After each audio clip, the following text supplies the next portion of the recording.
Hello. Change of plans today. No longer going to Gunnerside. Making my way across to Willance's Leap, just above Richmond. Going to tell you a tale of Robert Willance.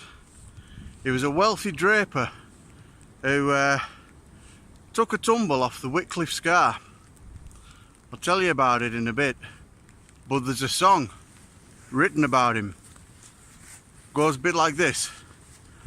Oh, Willance was a wealthy man, in Richmond did reside, oh. Anyway, to wait rest, you'll have to watch the video. See you in a bit.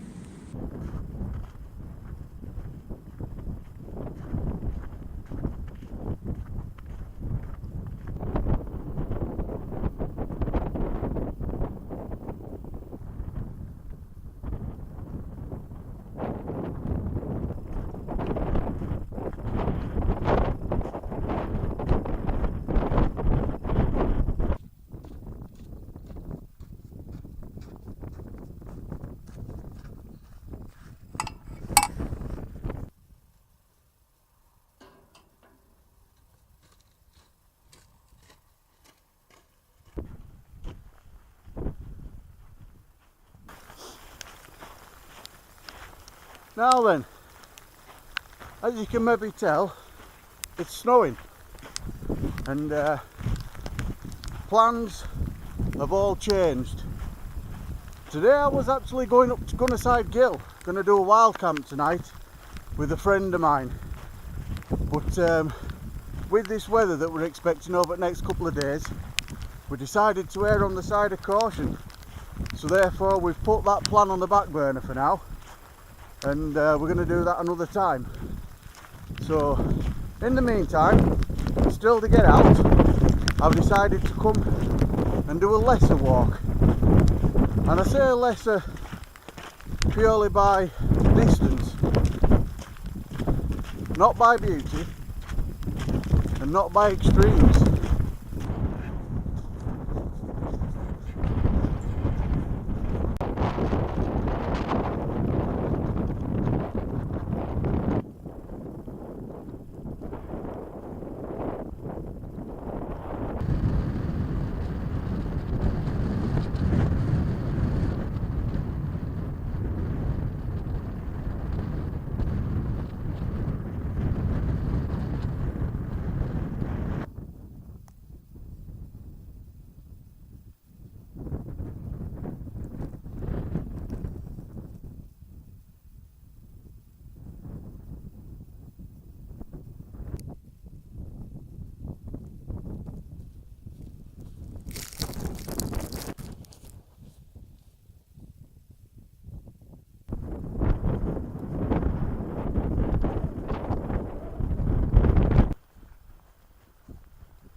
Very pleasant up here at the minute.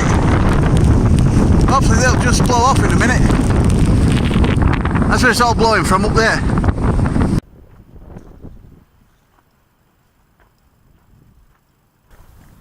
Right, I'm getting closer now to the spot of this infamous leap. And story goes that Robert Willance, who was a wealthy mine, or he had interest in lead mines, and he used to have mines on some land that he owned, but yeah, story is that he used to quite like riding out along these moors, and he'd go out whenever the mood took him, no matter what the weather was, whether it was fair or foul, and he'd just ride along over towards land that he had over at Deepdale and various spots like that. And then one evening he was out on the moor. Now there's a little bit, stories being stories, change over time. A bit like Chinese whispers. You know, you've got one person will say one thing, one person will say something else. But just get over this style. But story goes that he was out either just on one of these jaunts that he used to go on, or he was out actually hunting with friends, and a mist came down and completely enveloped him and his horse, and so he decided to head back to Richmond. And what he used to do is he used to count the ditches that he'd have to jump, and therefore in bad weather he just used to count the ditches back.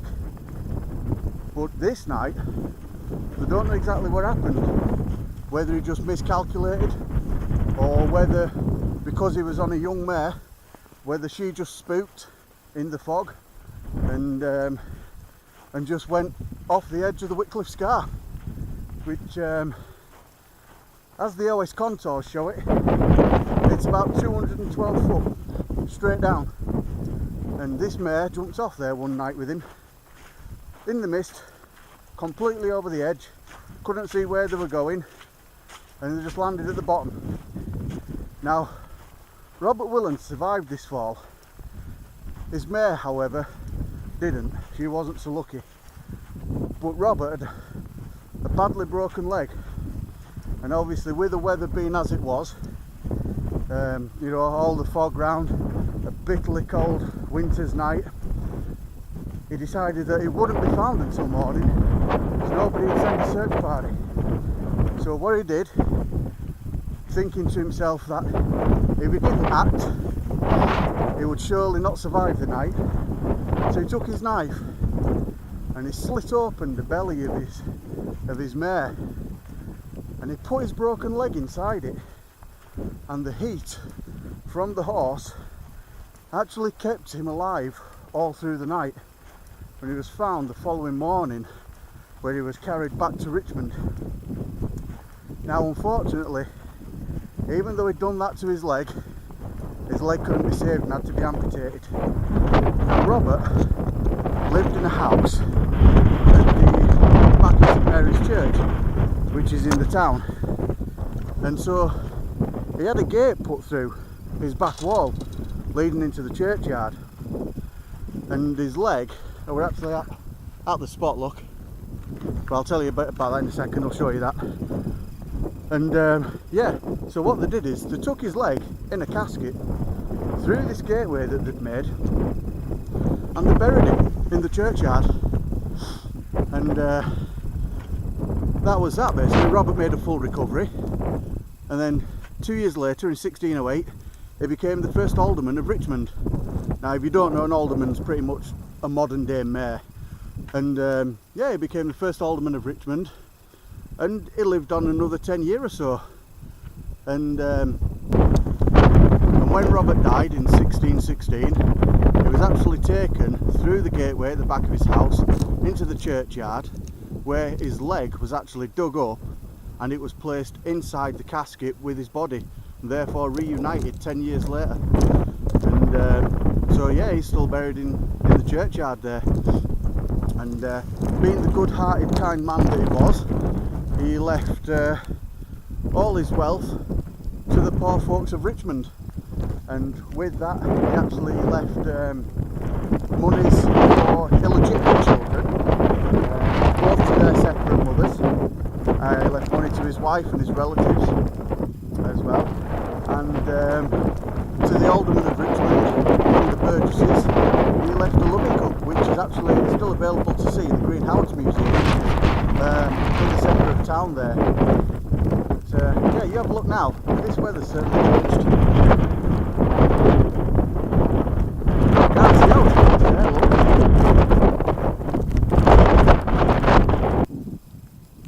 Right, let's go have a look at these monuments. If you go here, it's said that they're actually spaced apart like this to represent the final 3 bounds of his mare. They're the final 3 bounds that she took before disappearing off the edge. And if you just have a wander to the edge, I'll try and not bound off it myself, although you're not really going to see much now this weather's closed in. But let's go down and have a look. I'll show you what these signs say. I mean, it's all overgrown now, but yeah, basically I think, to be honest, the mare could have taken another few bounds before she left. But yeah, Here we go, we'll actually look at the... Oh, if I don't die. We'll look at the first plaque, headstone, marker, whatever you want to call it, which was actually erected by Robert himself. And this is it here. If you can read that. It's dated 1606, and these are the words that Robert himself actually said. He says, "Hear us, glory be to our merciful God, who miraculously preserved me from the danger so great." But yeah, it's not a place that you'd want to come a cropper, especially when you look across there. Now see, weather's clearing up a touch now. You know, I mean, it just gives you an idea of how high it is. Have a look at this.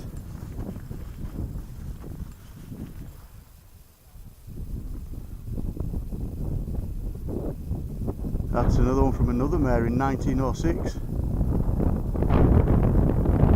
That's basically 300 years after it happened.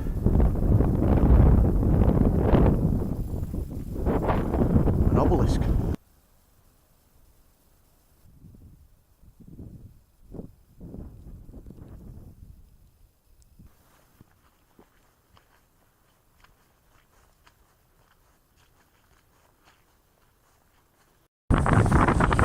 So that's tale of Robert Willance, and that's Willance's Leap, also Whitcliffe Scar. Hope you enjoyed it.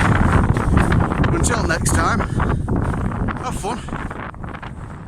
Oh, Willance, he was a wealthy man, in Richmond did reside, oh, and all to take of the winter's air, for Marrick he did ride, oh.